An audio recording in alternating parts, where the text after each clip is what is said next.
ఇక తిరుమల లడ్డు వ్యవహారంపై AP deputy CM Pawan Kalyan ప్రశ్నల వర్షం కురిపించారు. వైవి సుబ్బారెడ్డి, భూమన కరుణాకర్ రెడ్డితో పాటు తనపై కామెంట్స్ చేసిన వారిపై ఆగ్రహం వ్యక్తం చేశారు. హైందవ ధర్మాన్ని కాపాడుతామని బాధ్యత తీసుకున్న వైవి సుబ్బారెడ్డి తన బాధ్యత విస్మరించారా అని పవన్ కళ్యాణ్ ప్రశ్నించారు.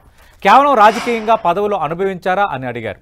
సుబ్బారెడ్డి విచారణకు సిద్ధంగా ఉండాలన్నారు. విచారణకు రావాలంటే తనకు రికార్డులు కావాలని సుబ్బారెడ్డి అడుగుతున్నారని, గతంలో వాళ్ళు తమకు ఇచ్చారా అని ప్రశ్నించారు పవన్ కళ్యాణ్. వైవి రెడ్డి గారు విచారణకి రావాలంటే రికార్డులు ఆయనకి ఇవ్వాలండి. మీరు ప్రభుత్వంలో రికార్డులు మాకు ఇచ్చారా? మాకు ఏం మాట్లాడుతున్నారు మీరు? మీరు కూడా విచారణకి సిద్ధంగా అండి.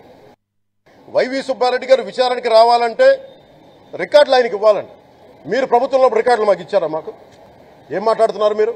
మీరు కూడా విచారణకి సిద్ధంగా అండి. వైవి సుబ్బారెడ్డి గారు విచారణకి రావాలంటే రికార్డులు ఆయనకి ఇవ్వాలండి. మీరు ప్రభుత్వంలో మాట్లాడుతున్నారు మీరు కూడా విచారణకు సిద్ధంగా అండి. వైవి సుబ్బారెడ్డి గారు విచారణకి రావాలంటే టీటీడీ మాజీ చైర్మన్ భూమన కరుణాకర్ రెడ్డి పైన deputy CM Pawan Kalyan fire అయ్యారు. పవిత్రమైన తిరుమల తిరుపతి దేవస్థానంలో తప్పు జరిగితే ఒప్పుకోవాలి, కానీ ఎదురుదాడి చేస్తున్నారని ఆగ్రహం వ్యక్తం చేశారు. భూమన కరుణాకర్ రెడ్డి తిరుమల వెళ్లి హై డ్రామా క్రియేట్ చేస్తున్నారని మండిపడ్డారు. తప్పు జరిగితే నాశనం అయిపోవాలి, రక్తం కక్కుకొని చనిపోవాలంటూ ప్రమాణం చేశారని, మీ నాశనం మొదలైందన్న విషయం గుర్తుపెట్టుకోవాలన్నారు. మిగతా విషయాలు దేవుడికే వదిలిస్తున్నామంటూ ఘాటుగా వ్యాఖ్యానించారు. భూమన కరుణాకర్ రెడ్డి గారు మాట్లాడతాను, నేను వెళ్ళి హై డ్రామా, రాజకీయ మనసు ఉన్న వాళ్ళు అత్యంత దారుణంగా ప్రవర్తిస్తున్నారు.